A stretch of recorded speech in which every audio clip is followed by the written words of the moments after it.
David, are you actually going to pay for this? The question sliced through the elegant atmosphere of Bella Court like a knife through silk. My sister Karen's voice carried just enough volume to make the neighboring tables glance over, her perfectly manicured eyebrow arched in that familiar expression of doubt mixed with pity. The waiter stood frozen beside our table, holding the leather-bound check presenter, clearly sensing the tension crackling between family members over white tablecloths and flickering candlelight.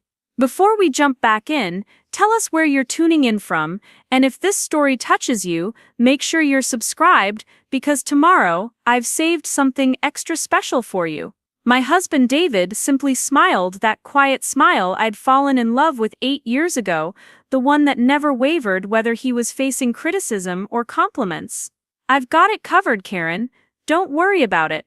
His voice was steady, calm, the same tone he used when explaining why he preferred shopping at Target over Nordstrom, or why he still drove his 2016 Honda Civic when everyone expected him to upgrade.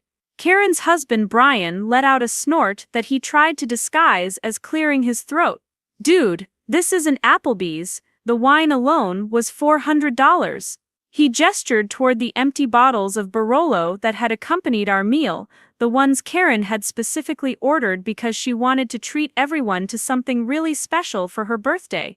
Of course, she'd assumed Brian would be paying as usual, but David had quietly insisted when the sommelier approached. "Let me handle dinner tonight," he'd said, and somehow, despite Karen's protests about it being too much for us, here we were. The bill had arrived, and suddenly everyone was holding their breath. I'm Jessica Martinez, and I've spent the better part of 5 years watching my family treat my husband like he was playing dress-up in the world of adults. Not because he was unsuccessful, not because he was lazy, but because his success didn't look like what they expected success to look like.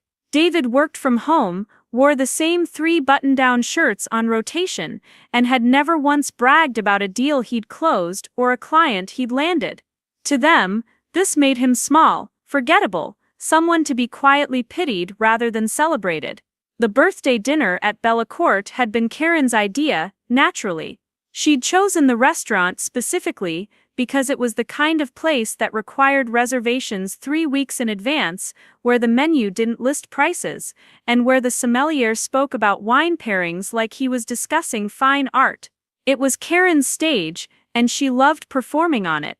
She'd arrived wearing a dress that cost more than most people's monthly car payments, her hair blown out to magazine perfection, already 3 champagne flutes deep into celebrating herself. "Jessica, you look nice," she'd said when David and I arrived, though her tone suggested she was surprised I'd managed to put together a decent outfit.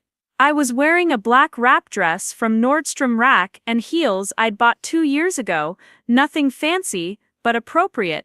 David wore dark slacks and a navy blazer, simple but well-fitted. We looked like exactly what we were, a middle-class couple who'd made an effort for a special occasion.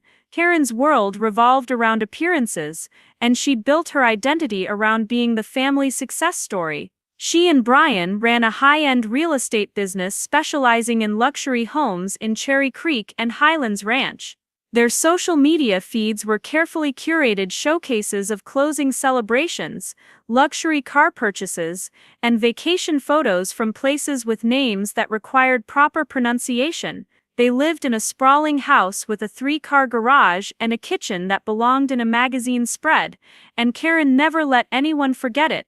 The family had always compared us to them, usually not in our favor. At Christmas gatherings, Karen would regale everyone with stories of 7-figure sales while David quietly helped clear dishes. At birthday parties, Brian would discuss their latest investment property acquisition, while David played with the kids in the backyard. The narrative was clear: Karen and Brian were the winners, Jessica and David were the ones still figuring it out.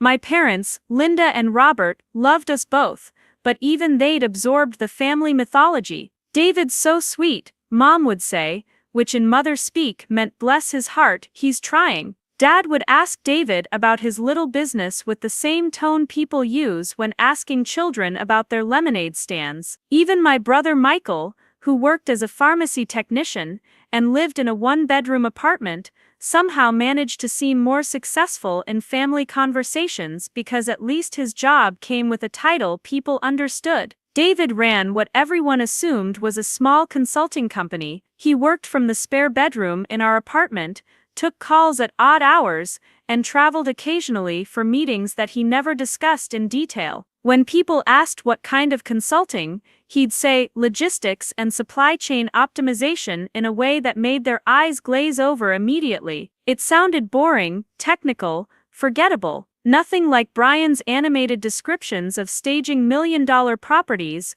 or Karen's dramatic tales of bidding wars in competitive markets. What our family didn't understand was that boring could be incredibly lucrative. They saw David's work-from-home setup and assumed struggle. They saw his reluctance to discuss details and assumed there weren't impressive details to discuss. They saw his casual clothes and practical car and decided he must not be making the kind of money that would allow for anything better. The truth was more complex, but David had never been interested in correcting their assumptions. Let them think what they want, he'd tell me when I'd get frustrated after family gatherings. I'm not performing my life for anyone else's approval. It was admirable, really, his complete lack of interest in impressing people, but it was also maddening to watch people who loved him consistently underestimate him. Tonight felt different though. Maybe it was the way Karen had specifically chosen the most expensive restaurant in downtown Denver. Maybe it was how she'd made a point of ordering the priciest wine selections while shooting glances at David like she was testing him. Maybe it was the way Brian had loudly discussed their recent purchase of a vacation condo in Vail,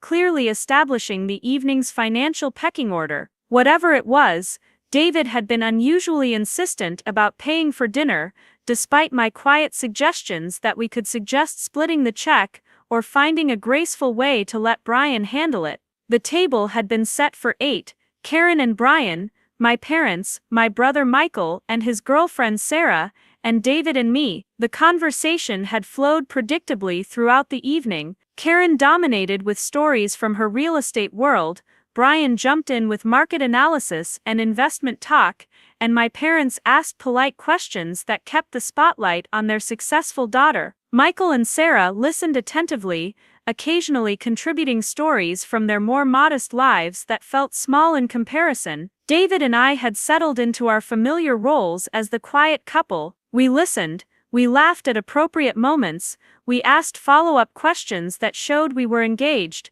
but we weren't the stars of this show, and everyone knew it. When Karen opened her presents, she squealed over the designer handbag Brian had chosen, and the expensive skincare set my parents had picked out. Our gift, a beautiful silk scarf from a local boutique, received a polite thank you, and was quickly set aside for something more exciting. The evening had reached that point, where everyone was relaxed from good food and wine, where conversations meandered and laughter came easier. Karen was in her element, holding court at the head of the table, regaling us with a story about a difficult client who'd tried to negotiate her commission. The sommelier had just finished explaining the characteristics of our second bottle of wine, and Karen had made sure everyone knew exactly how much they were enjoying this really special experience she'd arranged. That's when the check arrived, and suddenly the temperature in the room shifted. The waiter approached discreetly, placing the leather folder next to David, since he'd been the one to indicate he'd be handling the bill earlier in the evening. But now, faced with the reality of what dinner for 8 at Bellecourt actually cost, the family's concern was palpable. Brian leaned back in his chair, crossing his arms with that smug expression he got whenever he sensed someone was in over their head. Seriously, man, let me grab this. It's Karen's birthday, and honestly, this place isn't cheap. He reached for his wallet with theatrical generosity. Preparing and narrating this story took us a lot of time, so if you are enjoying it, subscribe to our channel. It means a lot to us. Now back to the story. The kind that was meant to look spontaneous, but felt entirely calculated. Karen nodded enthusiastically, though I could see her mentally tallying what the evening had cost, and feeling suddenly guilty for her extravagance. David, really, you don't have to. Brian's right, We got a little carried away with the wine. She laughed, but it was strained, the laugh of someone who just realized she might have put someone in an uncomfortable position. My father started reaching for his jacket pocket. Boys, let's just split this thing 3 ways. No need for anyone to get stuck with the whole bill. His voice carried that diplomatic tone he used whenever family dynamics threatened to get awkward. But David was already opening the leather folder, glancing at the total with no change in expression. 8 dinners, 2 bottles of expensive wine, appetizers, desserts, and the kind of service that justified the automatic 20% gratuity for parties over 6. I couldn't see the exact number from where I sat, but based on Brian's reaction, and the way Karen had suddenly stopped talking, it was substantial. It's fine, David said quietly. I told you I had it covered. He reached into his jacket pocket and pulled out his wallet, a simple black leather wallet that looked exactly like what you'd expect from someone who shopped at Target and drove a Honda. Nothing fancy, nothing flashy, just functional. The table watched as he opened it and slid out a credit card. In the dim candlelight of the restaurant, the card looked black, which wasn't unusual. Lots of credit cards were black these days. But as David placed it in the leather folder and handed it back to the waiter, something about the way the light caught it, the weight of it, the subtle matte finish, made me look closer. Brian was still shaking his head. Dude, I appreciate the gesture, but seriously, let me help out here. Karen went a little crazy with the wine selection. He was speaking louder now, and I could see other diners starting to pay attention to our table, drawn by the tension in his voice. The waiter had returned to his station to process the payment, and our table fell into that awkward silence that happens when money becomes the center of conversation. Karen was fidgeting with her napkin, clearly regretting her birthday extravagance. My parents were exchanging glances, probably calculating whether they should offer to contribute more. Michael was studying his empty wine glass, like it held the secrets of the universe, and David just sat there, calm as always, completely unbothered by the weight of everyone's concern and judgment. He wasn't defensive, wasn't explaining, wasn't making excuses. He was just waiting for the card to come back, so we could all leave and pretend this awkward moment had never happened. It was so typically David, this absolute refusal to engage with other people's anxiety about his choices, but I found myself holding my breath anyway, because I'd caught something in that brief glimpse of his credit card that made my heart skip. The weight of it when he'd placed it down, the way it had felt substantial rather than flimsy, the complete lack of logos or flashy designs, just clean, elegant simplicity, and most telling of all, David's complete confidence in using it, the same confidence he showed when he quietly told people not to worry about things they were worried about. The waiter was approaching our table again, and I could see Karen preparing her gracious thank you speech, the one she'd probably been rehearsing while mentally calculating how she and Brian could pay us back for this expensive evening. Brian was looking around the restaurant, with the expression of someone who was already composing the story he'd tell about David's financial overreach at the next family gathering. But as the waiter reached our table and opened the leather folder, something in his demeanor had changed. He wasn't just processing a routine payment anymore, there was a subtle shift in his posture, a hint of deference that hadn't been there before, and when he spoke, addressing David directly, rather than the table in general, his voice carried a tone I'd never heard directed at my husband in family settings. Mr. Martinez, he said, and somehow the way he said it made David's simple name sound important. Everything has been approved. Thank you so much for dining with us this evening. David slipped the card back into his wallet, with the same casual motion he used for everything else, but I noticed the waiter lingering beside our table longer than necessary. There was something different in the way the young man was looking at my husband now, a recognition that seemed to surprise even him. The leather folder remained closed in front of David, but the energy around our table had shifted in a way I couldn't quite name. Brian was still fidgeting with his own wallet, clearly uncomfortable with letting someone else handle what he assumed was a financial burden beyond their means. Look, David, I really appreciate this, but let's be realistic here. Split the wine at least. Man, that Barolo wasn't exactly cheap. His voice carried that forced joviality people use when they're trying to save someone from embarrassment. Karen nodded vigorously, her birthday glow dimmed by guilt. Seriously, this is way too much. I got carried away with the ordering, and I feel terrible. She was already calculating in her head, probably figuring out how to Venmo us half the bill later without making it seem like charity. My mother Linda was doing that thing she did when she sensed family tension brewing, deflecting with bright observations about anything except the elephant in the room. Well, the service here has been just lovely, and that dessert, my goodness. Karen, you certainly know how to pick restaurants. Her smile was strained, but determined, willing us all to move past this awkward money conversation. Dad was quieter, studying David with that expression he got when he was trying to solve a puzzle. Robert Martinez had worked in accounting for 37 years before retiring,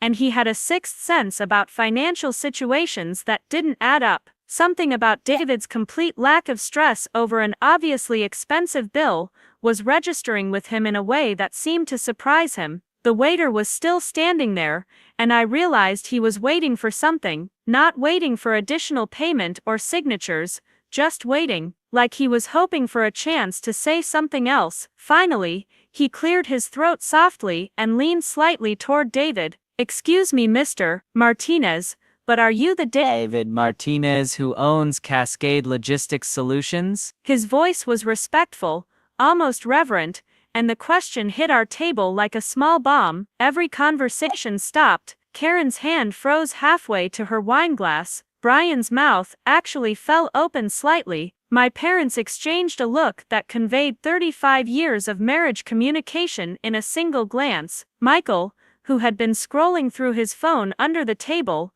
looked up with sudden attention. David glanced up at the waiter with mild curiosity, as if he'd been asked about the weather. "I do. Why do you ask?" The young man's face broke into a genuine smile, the kind that transforms someone's entire appearance. "My girlfriend works for Patterson Industries. She's always talking about how your company completely revolutionized their supply chain management, saved them something like $3 million last year." He was speaking faster now, excitement overriding professional restraint. "She says you're like a legend in logistics circles, that companies fight to get on your client list." The silence that followed was deafening, not the awkward silence of financial tension, but the stunned silence of people realizing they'd fundamentally misunderstood something important. Karen's perfectly applied lipstick couldn't hide the fact that her mouth was hanging open. Brian's confident smirk had evaporated entirely,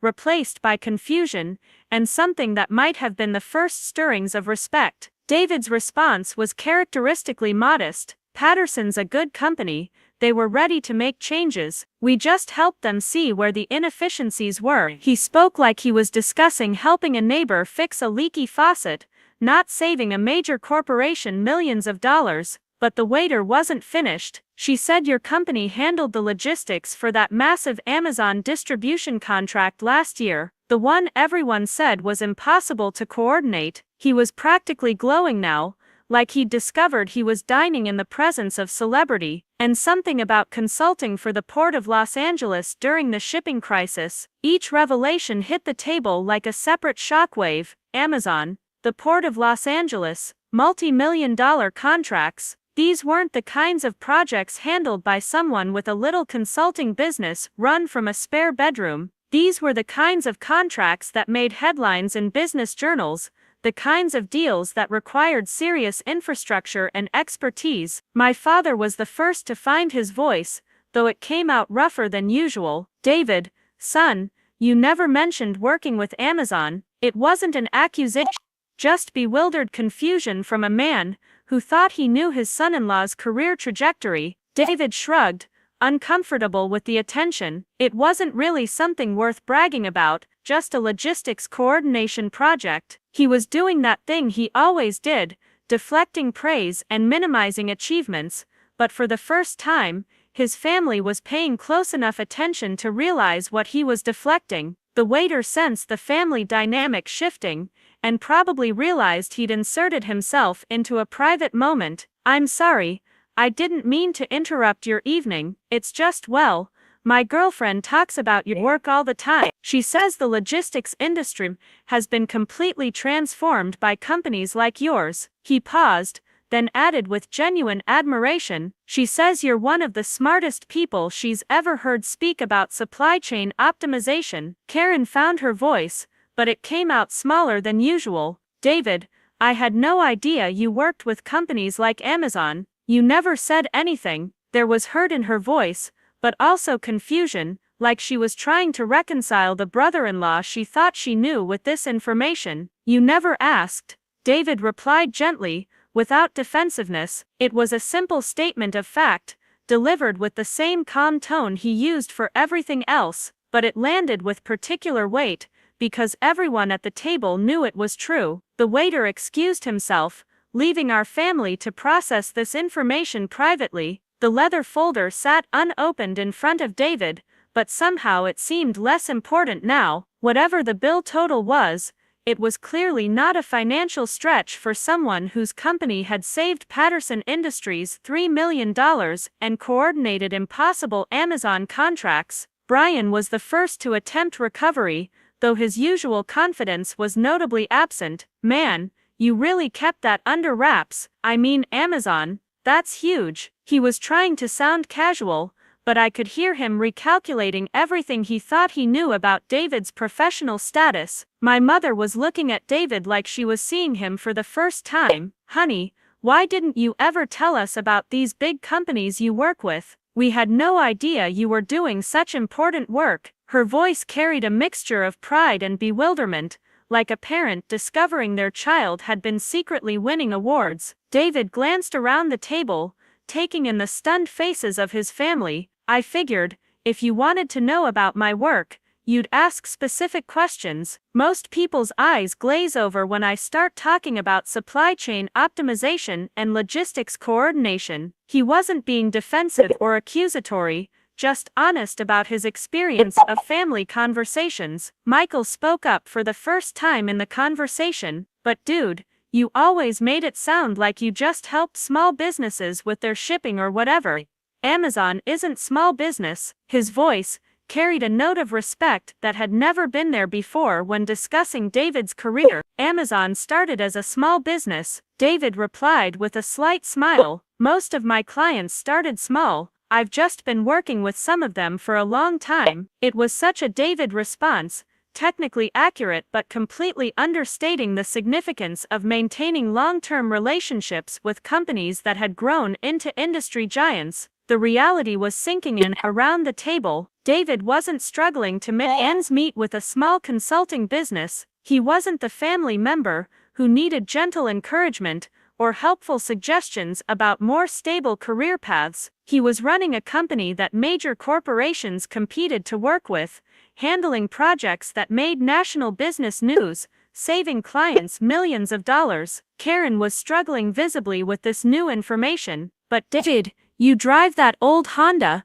you shop at Target, you live in that apartment in Lakewood. She wasn't criticizing, just trying to understand how someone with major corporate clients lived such a modest lifestyle. I like my Honda, it's reliable, and Target has everything I need. David replied simply, why would I change my lifestyle just because my business is doing well? He genuinely seemed puzzled by the idea that success should automatically translate into conspicuous consumption. This was perhaps the most foreign concept of all to a family that had always equated financial success with visible displays of wealth. Karen and Brian's entire identity was built around showcasing their prosperity through designer clothes, luxury cars, and expensive homes. The idea that someone could have significant wealth and choose not to display was almost incomprehensible. My father was studying David with new interest. Son, when you say your business is doing well, what exactly are we talking about here? It was a direct question, the kind Robert rarely asked about personal finances, but his accountant's instincts were clearly engaged. David glanced at me, and I could see him weighing how much to reveal. He'd never been secretive about his success, just private. There was a difference, though our family had never bothered to learn it. Finally, He seemed to decide that since the conversation had already gone this far, honesty was the best approach. Cascade Logistics Solutions has been profitable for the past 6 years. We handle supply chain optimization for about 40 major clients across North America. Last year we cleared just over $8 million in revenue. He delivered this information in the same tone he might use to give directions to the grocery store, matter of fact and unembellished. The number hit the table like a physical force, $8 million in revenue. Last year alone, Brian's real estate business was successful, but they celebrated individual deals in the hundreds of thousands. Karen's biggest commission had been on a $2 million home, and she'd talked about it for months. $8 million in annual revenue put David's business in an entirely different category than anything our family had imagined. The silence stretched long enough to become uncomfortable. Finally, Karen spoke, her voice barely above a whisper. $8 million, David, that's not a small business, that's a major company. She was staring at him like he'd just revealed he was secretly a celebrity. It's still just me, and 4 employees, David replied. Most of our value comes from expertise and relationships, not overhead. We keep things lean. Even now, he was downplaying the significance, focusing on the practical aspects, rather than the impressive numbers. Brian was looking like someone who'd just been told the laws of physics had changed. But dude, why didn't you ever say anything? I mean, we've been talking about real estate deals, and you're sitting there with an $8 million business. His voice cracked slightly on the number, like he couldn't quite believe he was saying it, because it never seemed relevant to family conversations. David answered honestly, when we get together we talk about family stuff, kids, vacations, mom's garden, dad's golf game. Why would I interrupt dinner to give business updates nobody asked for? It was such a perfectly David response, logical and considerate, but it highlighted something uncomfortable about our family dynamics. He was right. In 5 years of marriage, I couldn't remember a single family gathering where anyone had asked David detailed questions about his work. They'd ask how's business, in the same tone, they'd ask how's the weather, expecting a brief pleasant response that didn't require follow-up. My mother was dabbing at her eyes with her napkin, though I wasn't sure if she was crying from pride or embarrassment. David, sweetheart, we just never realized, you're always so modest about everything. Her voice was thick with emotion, the weight of years of subtle condescension finally hitting her. I'm not modest, I'm just focused on the work, David replied gently. Success isn't about talking about what you do, it's about doing it well. He reached over and squeezed my hand under the table, a small gesture of solidarity that reminded me why I'd fallen in love with him in the first place. The waiter returned with David's credit card, and this time, I was paying close attention. The card he handed back wasn't just black, it was matte black with minimal markings, no flashy logos, no colorful designs, just elegant simplicity that somehow managed to look more expensive than anything shiny or obvious. As David slipped it back into his wallet, I caught a glimpse of what looked like Centurion embossed along the bottom edge, American Express Centurion,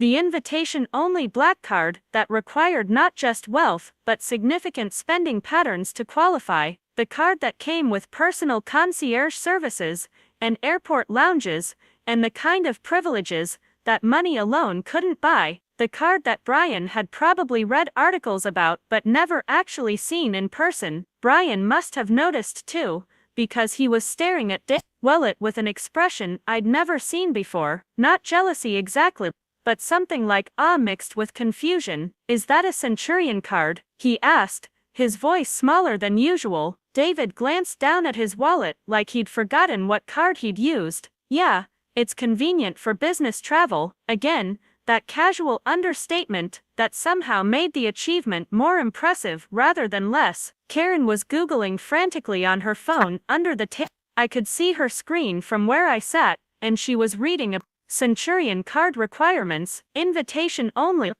minimum spending requirements in the hundreds of thousands annually, no preset spending limit, the kind of financial instrument that suggested not just wealth but serious, sustained wealth.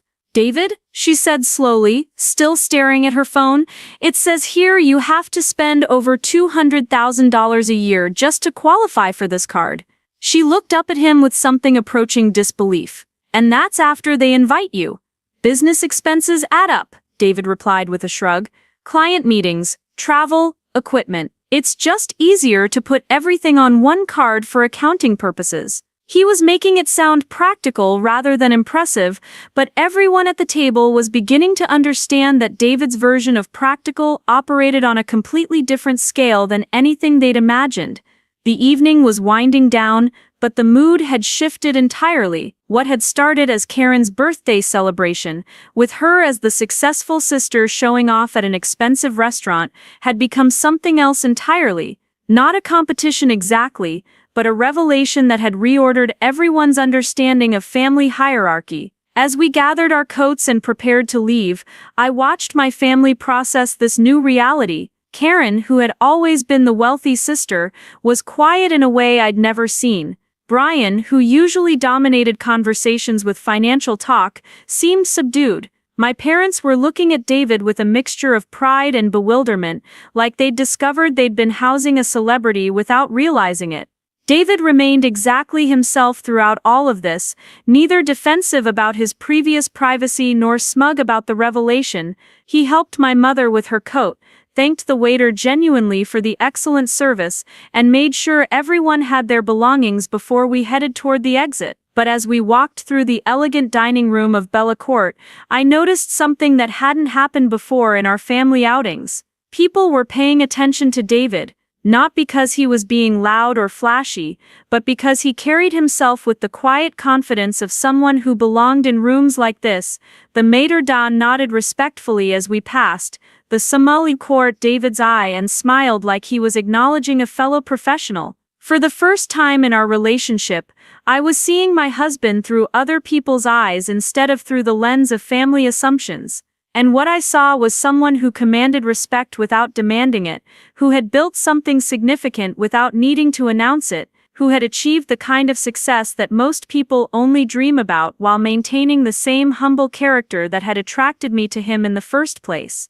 Outside the restaurant, under the warm glow of downtown Denver's streetlights, our family stood in an awkward cluster, nobody quite sure how to end an evening that had revealed so much. The comfortable family dynamics we'd all relied on had been thoroughly disrupted, and nobody seemed to know what came next. Karen was the first to speak, her voice uncharacteristically hesitant. "David, I owe you an apology. We all do. I think we've been completely wrong about your work, and I'm sorry for that." She was struggling with the words, clearly out of her comfort zone when it came to admitting she'd misjudged someone.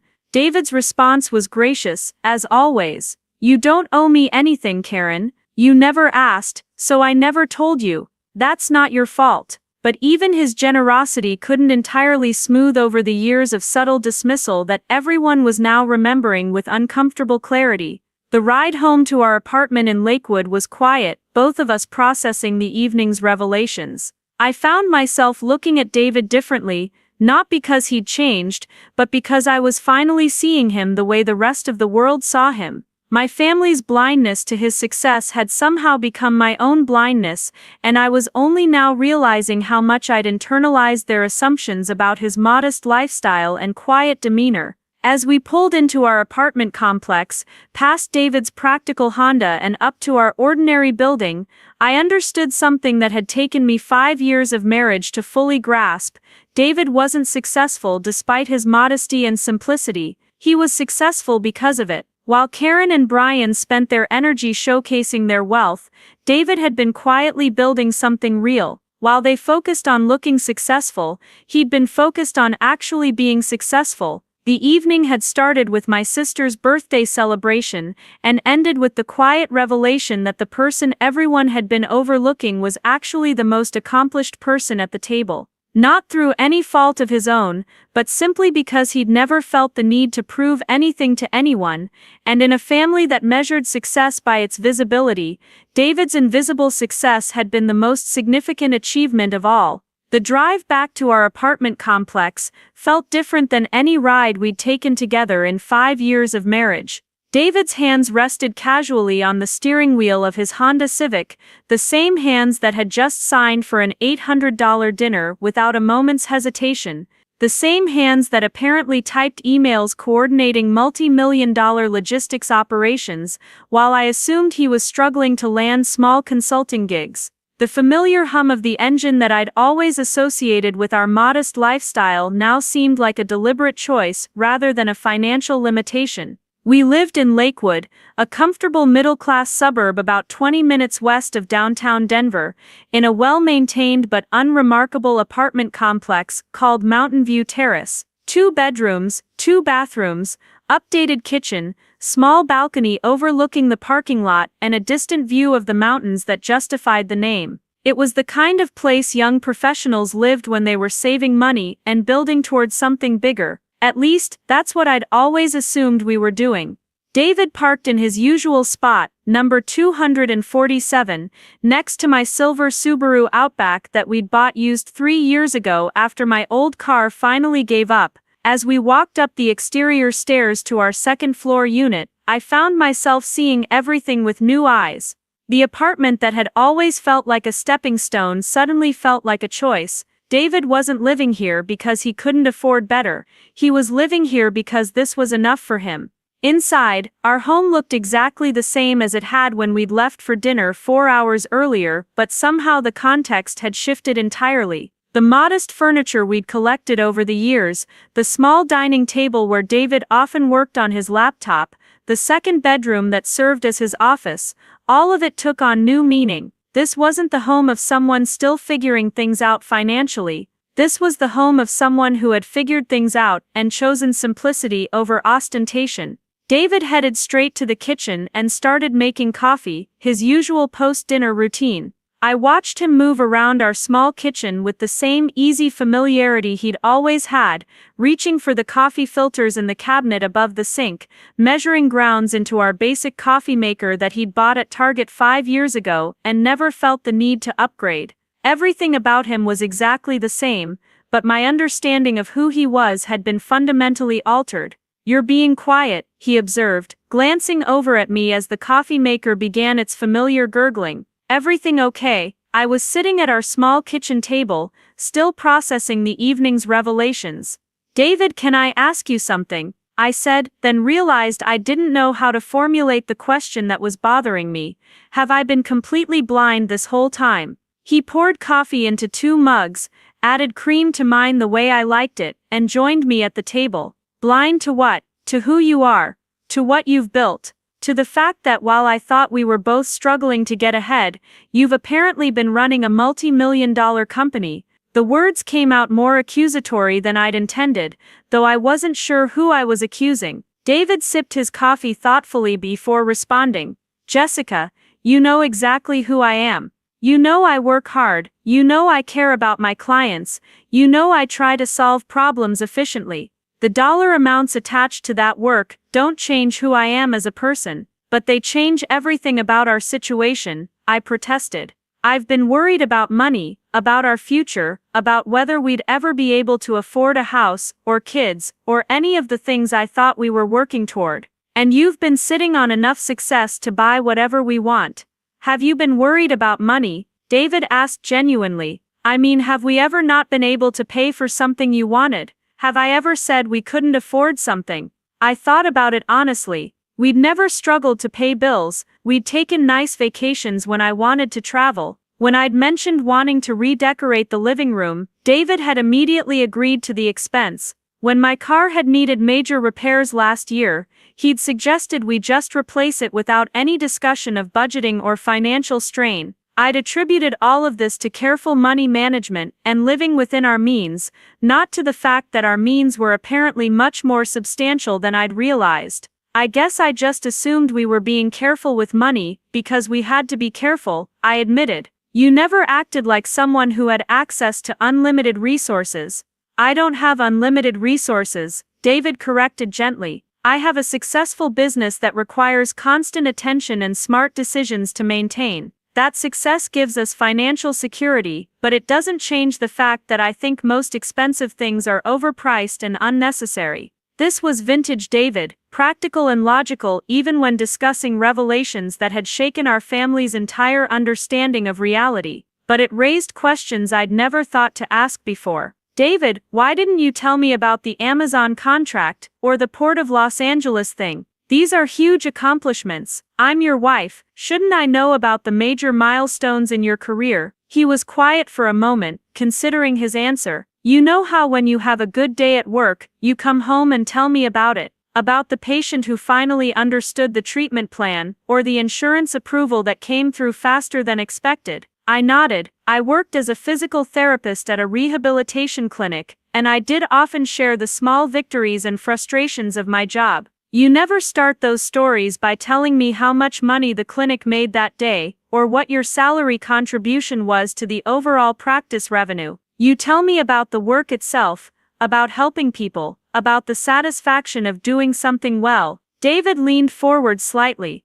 That's how I think about my work too. The Amazon project was interesting because of the logistical challenges, not because of the contract value. The port situation was satisfying because we prevented major supply chain disruptions, not because it was lucrative. It was such a David perspective, focusing on the intrinsic value of work rather than its external rewards. But it highlighted something about our communication that I was only now recognizing. I'd never asked him about contract values or revenue numbers, because I'd assumed they weren't impressive enough to discuss. He'd never volunteered financial details, because that wasn't how he measured the worth of his work. But David, $8 million in revenue, I said, still struggling to reconcile this number with my understanding of our life. That's not just successful, that's extraordinarily successful. That puts you in a completely different category than anything I imagined. It puts the business in a different category, he corrected.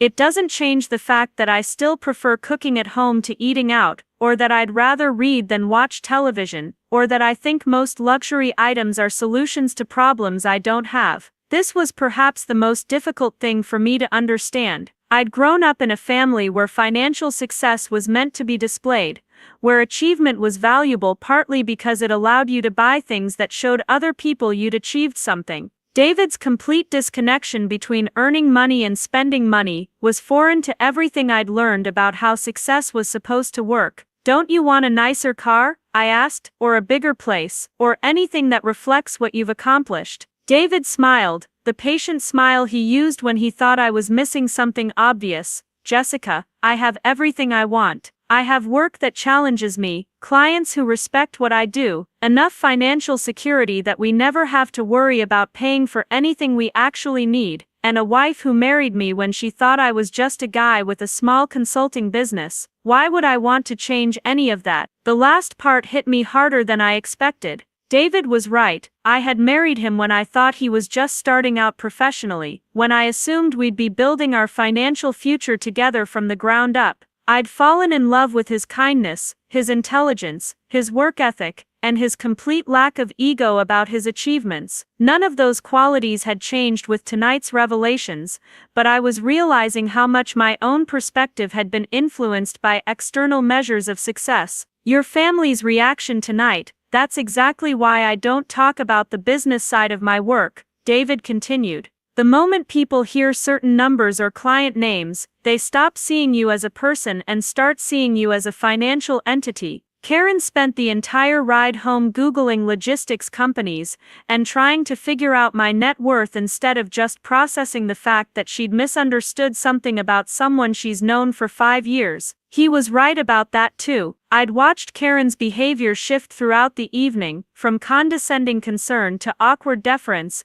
and none of it had been based on any change in David's actual character or behavior. The only thing that had changed was her understanding of his bank account, and that had been enough to completely alter how she interacted with him. But don't you want recognition for what you've built? I pressed. Don't you want people to know that you've created something significant? I get recognition from my clients who pay me well for solving their problems, David replied. I get satisfaction from the work itself. Why do I need recognition from people who aren't involved in what I do professionally? It was a fair question, but it touched on something deeper about family dynamics and social relationships. because they're your family, David, because they love you and they want to celebrate your successes, because when you hide your achievements, it makes them feel like you don't trust them enough to share important parts of your life. David was quiet for a long moment, processing this perspective. I never thought about it as hiding, he said finally. I thought about it as privacy. There's a difference between keeping secrets and simply not volunteering information that nobody asks for. But tonight proved that maybe people would have asked if they'd known there was something worth asking about. I pointed out, the waiter asked, because he understood the significance of what you do. Your family never asked because they assumed there wasn't much significance to discover. This seemed to give David pause. He'd always been logical about human behavior, but he sometimes missed the emotional undercurrents that drove people's assumptions and reactions. The idea that his privacy might have inadvertently encouraged his family's dismissive attitude was clearly something he hadn't considered. So what are you saying? He asked. That I should have started family dinners by announcing my quarterly revenue numbers. No, I laughed, recognizing how absurd that would be. I'm saying maybe there's a middle ground between bragging about your success and hiding it so thoroughly that your own wife doesn't understand the scope of what you do. David nodded slowly, acknowledging the validity of this point. Okay, that's fair. I can see how my approach might have created some misunderstandings. He paused, then looked at me with curiosity. Does it change how you feel about our life together, knowing that we have more financial security than you realized? It was a good question, one that got to the heart of what had been bothering me since we'd left the restaurant. It doesn't change how I feel about you, I said honestly, but it does make me question my own assumptions about a lot of things. I've been operating under the belief that we were carefully managing a modest income and making decisions based on that assumption. Learning that we have significantly more flexibility than I thought is going to take some adjustment. What kind of adjustment? David asked, and I could hear genuine concern in his voice. I don't know yet, I admitted.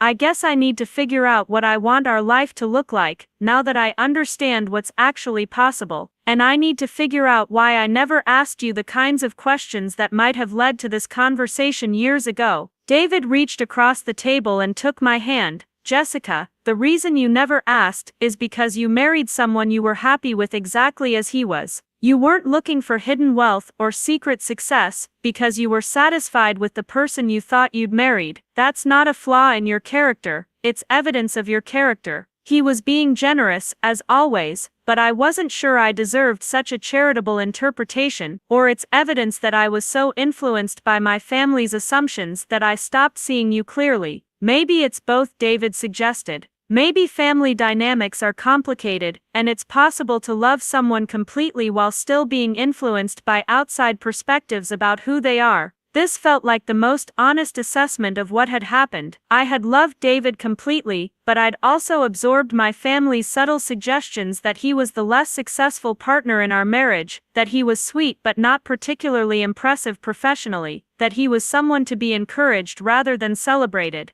None of this had been malicious, but it had shaped my expectations and assumptions in ways I was only now recognizing. David, can I ask you something else? I said, still holding his hand across our small kitchen table. Of course. Why did you insist on paying for dinner tonight? You could have let Brian handle it, or we could have split the check. You knew that paying would create exactly the kind of attention you usually avoid. David smiled, and for the first time all evening there was a hint of mischief in his expression. Because I was tired of watching your sister assume that expensive things were beyond our reach, because I wanted to take you to a nice dinner for her birthday, without having to pretend we couldn't afford it, and because sometimes people need to have their assumptions challenged, even if they don't realize they're making assumptions. So you did it on purpose? I asked, surprised by this admission. I did it intentionally, David corrected. Not to prove a point or embarrass anyone, but because it was time to stop allowing other people's misconceptions to dictate how we lived our lives. If paying for dinner meant revealing some things about my work, then that was a conversation we probably should have had a long time ago. This was perhaps the most assertive I'd ever seen David be about anything related to his professional success. He'd made a conscious choice to stop hiding in plain sight, even knowing it would disrupt the comfortable family dynamics we'd all grown accustomed to. It suggested a level of frustration with the situation that he'd never expressed directly.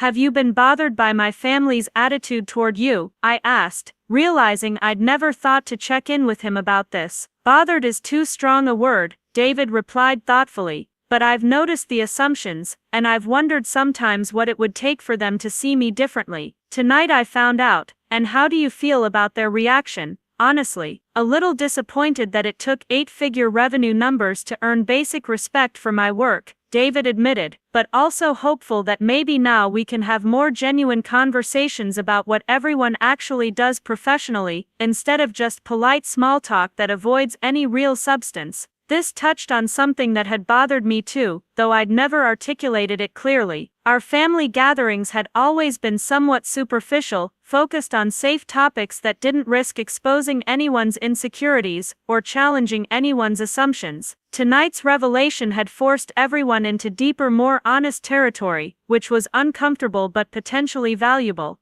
Do you think things will be different now? I asked. I think Karen will probably Google every logistics company in Colorado before the next family dinner, David said with a laugh, and Brian will want to discuss investment strategies and market analysis, instead of just talking about his latest real estate deals. Your parents will probably ask more detailed questions about my work, which could be nice if they're genuinely interested, and not just trying to recalibrate their understanding of family hierarchy. And what about us? I asked. Will things be different between us? David squeezed my hand gently. Only if you want them to be. We can keep living exactly the way we've been living, or we can make changes that reflect our actual financial situation instead of the financial situation I let you assume we had. But either way, I'm still the same person who prefers quiet evenings at home with you over anything fancy or expensive. It was a reassuring answer, but it also put the responsibility for change squarely on me. David was content with our life exactly as it was. If I wanted something different, now that I understood what was possible, I would need to figure out what that meant, and communicate it clearly. I think I need some time to process all of this, I said honestly, not because I'm upset, but because I'm realizing how many assumptions I've been making about our life and our future. I want to make sure that any changes we consider are based on what we actually want, not just on what I thought we couldn't afford. That seems wise, David agreed, and Jessica, for what it's worth, I'm glad this conversation happened. I've been wondering for a while if my privacy was creating problems I didn't intend. Tonight made it clear that maybe it was time to be more open about the business side of my work. We finished our coffee in comfortable silence, both of us processing an evening that had changed everything and nothing simultaneously.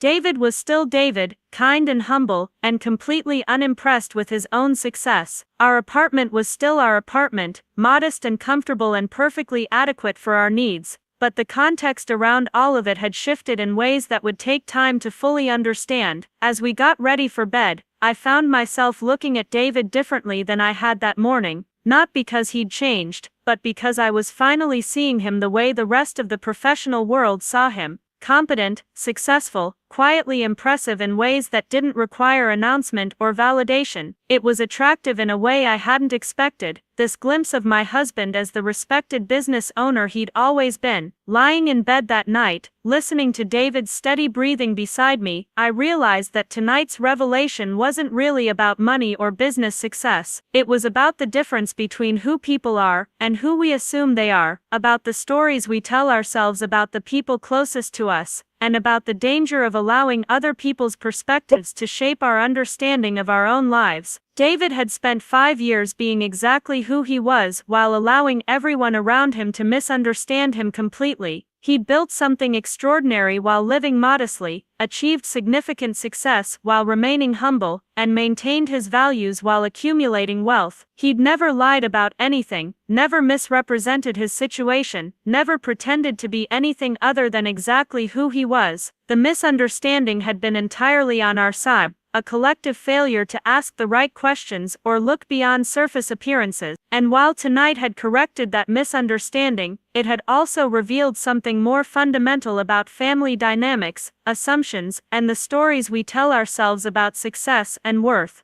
Tomorrow would bring phone calls from family members who wanted to process the evening's revelations. There would be questions about business details David had never felt the need to share. there would be recalibrations of family dynamics that had been based on fundamental misunderstandings about who held what kind of success. But tonight, in our modest apartment in Lakewood, nothing had changed except understanding. David was still the man I'd married, still the person who chose substance over style, still the partner who measured success by the quality of work rather than the visibility of rewards. The only difference was that now I finally understood the full scope of what I'd been privileged to witness all along. 3 weeks after the dinner at Bellacourt, I was still adjusting to the new reality of being married to someone whose professional accomplishments far exceeded anything I'd imagined. The adjustment wasn't about money or lifestyle changes, though we'd had several conversations about whether we wanted to upgrade our living situation or make different choices about how we spent our time. The real adjustment was psychological, learning to see David through clear eyes rather than through the lens of family assumptions I'd unconsciously adopted. The most immediate change was in how our extended family treated David. Karen had called twice in the first week, ostensibly to thank him again for dinner, but really to ask carefully worded questions about his business. She'd somehow discovered that Cascade Logistics Solutions had been featured in Supply Chain Management Review, and mentioned in a Harvard Business School case study about innovative logistics solutions. Her voice carried a mixture of pride and bewilderment, like she was trying to reconcile this information with 5 years of treating David like the family member who needed gentle encouragement.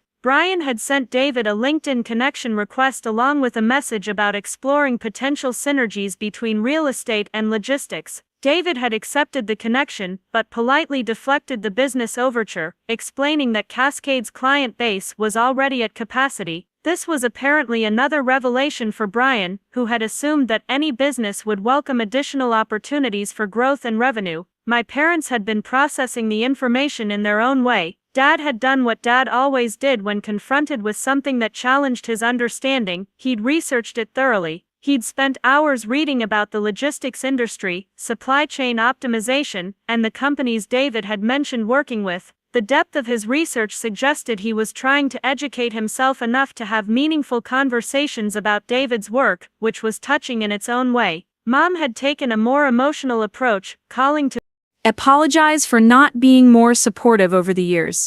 David had been gracious during these conversations, reassuring her that he'd never felt unsupported, just misunderstood.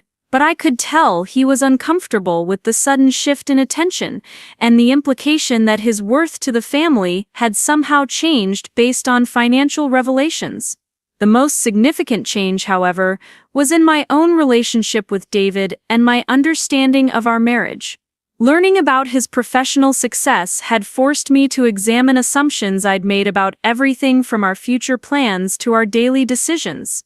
I'd been unconsciously planning our life around limitations that didn't actually exist, making choices based on a financial reality that had never been accurate. This realization had led to several important conversations.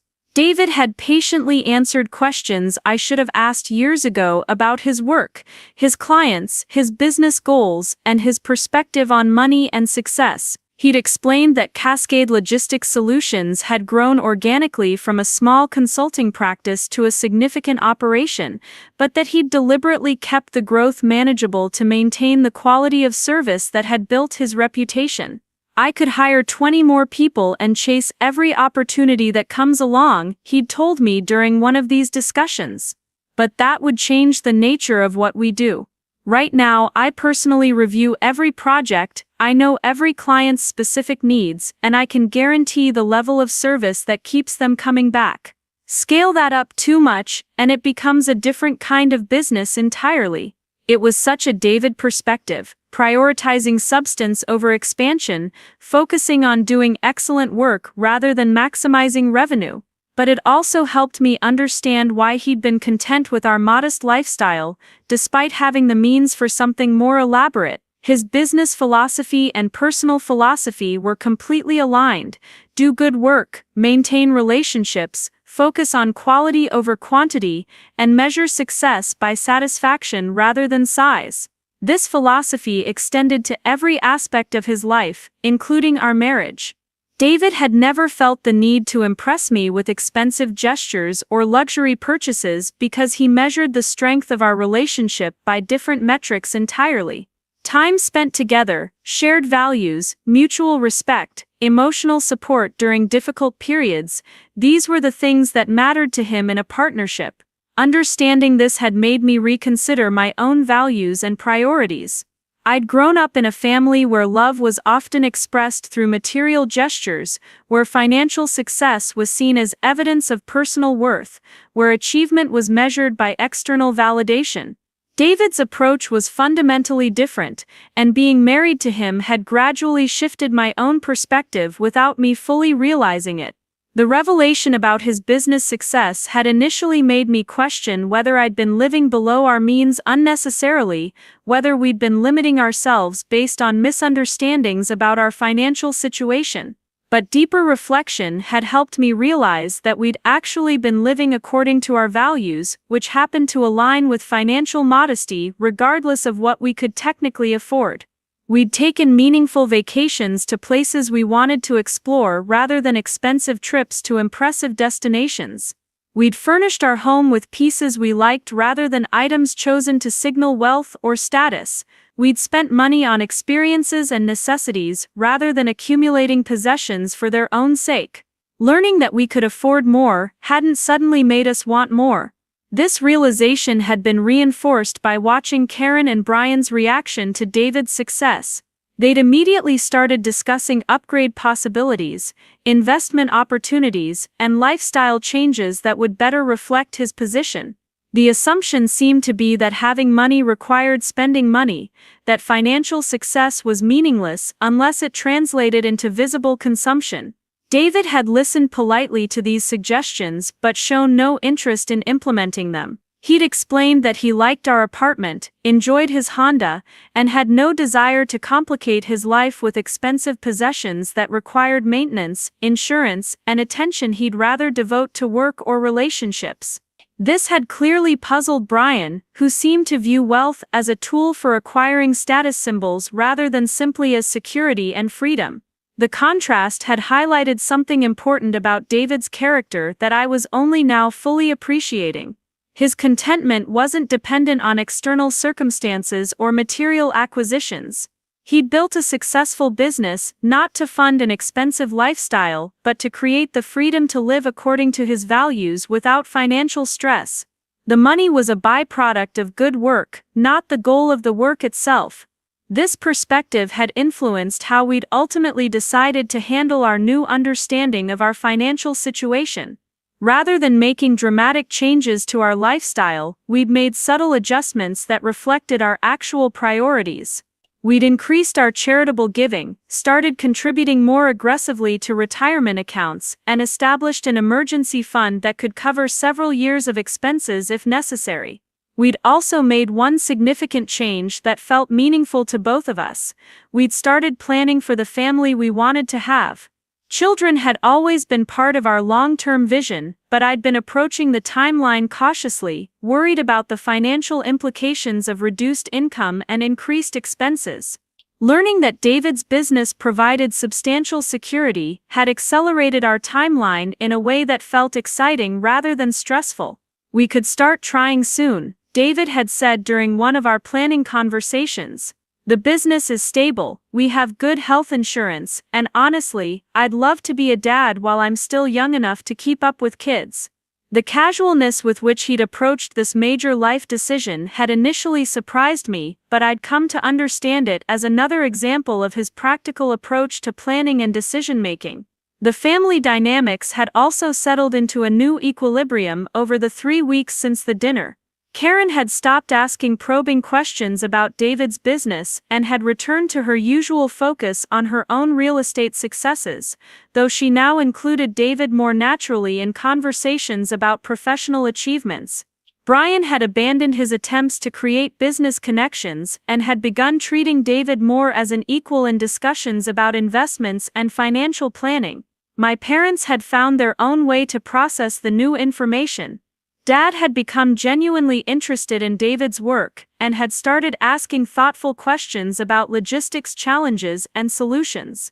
Mom had shifted from treating David like someone who needed encouragement to someone whose advice might be worth seeking on practical matters. The most significant change was in Michael's attitude. My younger brother had always been somewhat intimidated by Karen and Brian's obvious financial success, feeling like his pharmacy technician job and modest lifestyle made him the family underachiever. Learning about David's quiet success had somehow given Michael permission to feel proud of his own work and accomplishments without constantly comparing himself to more dramatic displays of wealth. It's actually kind of cool that David built something huge without turning into a show-off about it. Michael had told me during a phone conversation, makes me think there are different ways to be successful, you know? This perspective shift had been one of the most positive outcomes of the entire revelation.